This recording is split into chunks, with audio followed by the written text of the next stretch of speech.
The core of the human, the spirit, a complex universe where all the experiences of the physical body lies to be remembered by the mind.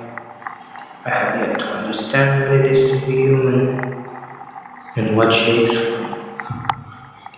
The world is harsh to its inhabitants, not because it develops sentience to be malicious against its population, but rather it's because the other half of the population made it that way. Living feels like an endless struggle asking for validation when it should be just existing freely. All the creatures of the beloved above are supposed to be that way.